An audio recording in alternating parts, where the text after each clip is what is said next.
Halo Sobat Anime, di video kali ini Petualang Anime akan membahas pembahasan dan maci light novel Family Chronicle episode Ryu part 2 yang berisi Ryu mencari informasi anak Laes serta Sir mendapat undangan dari Grand Casino. Sebelum nonton videonya, klik subscribe, like, dan lonceng agar kalian dapat update terbaru dari anime kesukaan kalian. Sebagai refresh pembahasan Family Chronicle episode Ryu part 1 sebelumnya, setelah mendengar keluhan sepasang suami istri yang mengatakan bahwa anaknya telah diculik, merespon kekhawatiran sepasang suami istri itu, Ryu lalu memutuskan pada malam harinya, dia menyamar menggunakan pakaian jubah menutupi tubuhnya, dan berjalan melewati gang kumuh menuju tempat yang dikatakan Yui Claes melakukan perjudian dengan para petualang. Setibanya Ryu di bar tempat Yui Claes melakukan perjudian, terlihat para petualang dalam keadaan mabuk. Mengabaikan para petualang yang mencoba merayunya, Ryu lalu berjalan mendekati sekelompok petualang yang sedang melakukan aktivitas taruhan di salah satu meja. Di saat petualang pria mempertanyakan apa yang Ryu inginkan dari mereka, Ryu lalu bertanya apakah mereka memiliki informasi terkait dengan gadis bernama anak Laes. Ryu menekankan bahwa saat ini dia membutuhkan informasi tentang keberadaan gadis bernama anak Laes. Melihat ekspresi Ryu, pria petualang itu yakin bahwa Ryu memiliki hubungan dengan gadis tersebut. Dan ketika petualang pria berkata bahwa informasi yang dia miliki tidaklah gratis, para petualang yang berada di dalam bar lalu bergerak serempak. Yang mana Ryu yakin bahwa petualang pria itu sudah mengantisipasi dan meminta rekan-rekannya untuk tidak membiarkan Ryu keluar dari bar tersebut. Meskipun petualang pria itu tahu bahwa Ryu memiliki kekuatan yang luar biasa, akan tetapi pria itu berkata dia tidak menyukai kekerasan. Oleh karena itu, dia menyarankan untuk menyelesaikan masalah dengan berjudi. Yang mana jika Ryu menang, pria itu akan memberikan segala informasi tentang anak Laes. Sedangkan jika Ryu kalah, Ryu bisa membayar menggunakan uang ataupun diri Ryu sendiri. Dengan segera, Ryu Lion menyetujui tantangan pria itu. Setelah kedua belah pihak menyepakati akan bertarung menggunakan permainan poker, Ryu menyadari para petualang menggunakan cara licik, membuat suasana di sekitar Ryu semakin tidak kondusif. Tapi sayangnya, Ryu tidak menurunkan konsentrasinya, dan segera menancapkan sebuah pisau di atas meja untuk meminta petualang pria itu untuk tidak bermain curang. Terkejut merasakan aura membunuh yang dikeluarkan oleh Ryu Lion, para petualang di sana lalu bergemetar takut merespon ancaman Ryu kepada mereka. Melanjutkan permainan kembali, petualang pria tidak dapat menebak ekspresi Ryu. Karena Ryu sejak awal memasang wajah tanpa ekspresi. Membuka kemenangan melalui kartu full house, Ryu lalu melanjutkan kemenangannya beruntun secara 9 kali berturut-turut. Petualang pria yang merasa terpojok lalu menuduh Ryu telah bermain curang. Dalam hati, Ryu berpikir alasan dia dapat dengan mudah memenangkan permainan poker tersebut karena di masa lalu, di saat Astrea Familia tidak memiliki misi, rekan-rekannya seringkali mengajarkan Ryu cara memainkan poker yang membuatnya mahir dalam permainan tersebut. Setelah permainan berakhir, Ryu meminta petualang pria itu untuk menepati janjinya memberikan informasi yang berhubungan dengan anak Laes.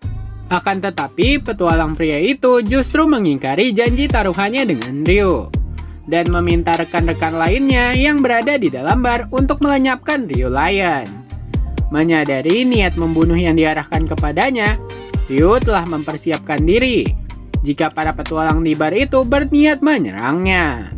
Dan dengan mudah, Ryu Lion mengalahkan semua petualang tersebut dan mengancam pria petualang itu untuk membocorkan informasi yang dia miliki tentang di mana dan bagaimana kondisi anak Laes saat ini. Tak punya pilihan lain, pria petualang yang babak belur itu lalu menceritakan bahwa dia dan beberapa rekan-rekan lainnya memang benar telah mendapat perintah dari seseorang di area budak. Yang mana petualang pria itu berkata dia diminta untuk menculik anak Laes tanpa menimbulkan keributan. Petualang pria itu lalu berkata hanya itu yang dia ketahui tentang informasi terkait anak Laes. Setelah mendengar keterangan dari petualang pria tersebut, Ryu lalu melempar pria petualang itu ke lantai, dan sebelum kembali ke kafe Mia, Ryu menyempatkan diri untuk meninggalkan sebuah surat di sebuah markas Familia. Keesokan harinya, di saat Ryu melakukan rutinitasnya bekerja sebagai pelayan di kafe Mia, tiba-tiba Asfi dari Hermes Familia mengunjungi kafe Mia. Yang dengan segera Ryu duduk bersama Asfi di sana. Sambil menanyakan apakah Asfi telah memiliki informasi terkait pertanyaan yang dituliskan Ryu dalam surat tersebut. Merespon pertanyaan Ryu, sebagai wakil kapten Hermes Familia yang mempunyai koneksi dalam bidang intelijen, Asfi berkata memang benar dia telah mempunyai informasi tentang keberadaan anak Laes. Yang mana Asfi berkata alasan dia menuruti permintaan Ryu kepadanya itu semata-mata karena Asfi masih merasa berhutang kepada Ryu karena Dewa Hermes sering merepotkannya. Setelah mendengar Ryu menjawab dia tidak mempermasalahkan hal tersebut, Asfi lalu berkata sebaiknya Ryu melupakan masalah yang terkait dengan urusan yang coba Ryu selidiki hal ini. Yang mana Asfi bercerita di saat dia melakukan penyelidikan, diketahui anak Laes sudah dijual melalui sebuah budak perdagangan. Dan lebih parahnya lagi, yang membeli Ana bukanlah pihak sembarangan, karena mereka memiliki hubungan dengan pihak kasino, yang merupakan salah satu distrik hiburan yang bahkan tidak dapat tersentuh oleh peraturan guild kota Orario. Melanjutkan penjelasannya, Asfi berkata bahkan meskipun itu adalah distrik hiburan, area kasino akan selalu dijaga oleh para petualang kelas atas dari Gadencia Familia sebagai kelompok pengamanan untuk mencegah terjadinya situasi berbahaya di dalam kasino. Maka dari itu, Asfi berkata bila Ryu mencoba menyelinap seperti ninja ke dalam kasino, itu tetaplah hal yang mustahil, karena Ryu pasti akan tertangkap oleh penjaga dari Ganesha Familia. Menerima nasihat itu, Ryu lalu meminta informasi detail tentang kasino tempat Ana berada. Yang kemudian Asfi menjawab, El Dorado Resort Santorio Vega Casino adalah tempat di mana Ana berada sekarang. Dan lebih parah lagi, yang membeli hak kepemilikan Ana adalah bos besar Grand Casino tersebut, yaitu seorang pria dwarf yang bernama Terry Cervantes. Sebelum meninggalkan kafe, Asfi sekali lagi memperingatkan Ryu, sebaiknya tidak berurusan dengan kasino tersebut. Di dalam dapur, Anya menginformasikan kepada Sir tentang pembicaraan Ryu dan Asfi yang membahas tentang kasino.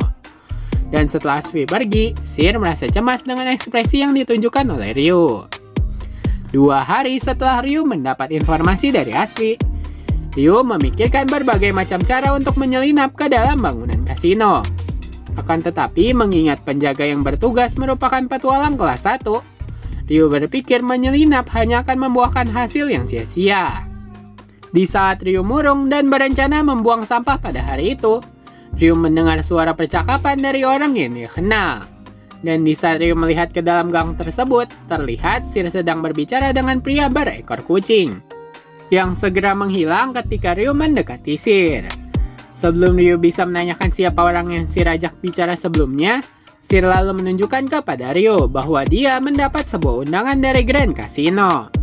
Terkejut melihat undangan tersebut, Ryu lalu bertanya kepada Sir bagaimana dia bisa mendapatkan undangan spesial tersebut. Yang mana Sir lalu bercerita bahwa setelah dia mendengar percakapan Ryu dengan Asfi, Sir lalu menanyakan kepada teman-temannya tentang kasino tersebut. Dan pada akhirnya, salah satu teman Sir lalu memberikannya sebuah undangan untuk memasuki Grand Casino. Terkesan dengan seberapa besar koneksi Sir, akan tetapi Ryu kemudian diajak Sir untuk ikut bersamanya masuk ke dalam kasino tersebut. Meskipun awalnya Ryu mencoba menolak permintaan Sir, namun setelah mendengar undangan itu ditujukan kepada sepasang suami istri, oleh karena itu Sir memohon kepada Ryu untuk berakting menjadi suaminya selama mereka memasuki kasino tersebut. Akan tetapi Ryu mengingatkan kepada Sir tujuan asli Ryu adalah menyelamatkan anak Laes. Dan karena sangat berbahaya, Ryu meminta Sir untuk tetap berada di sisinya. Setelah Sir menyetujui syarat dari Ryu, Ryu memikirkan ulang tentang permintaan Sir tentang Ryu yang berakting sebagai suami istri dengan Sir. Nah, sekian pembahasan dan Maci Like Novel Family Chronicle episode Ryu part 2. Selanjutnya akan ada part 3. Sebagai penutup, kalau kata pepatah tak kenal maka tak sayang. Kalau kata petualang anime tidak subscribe ya tidak tayang. Jangan lupa subscribe, like, dan komen agar peluang anime dapat semangat untuk menayangkan video-video menarik tentang anime kesukaan kalian. Terima kasih sudah menonton, sampai jumpa.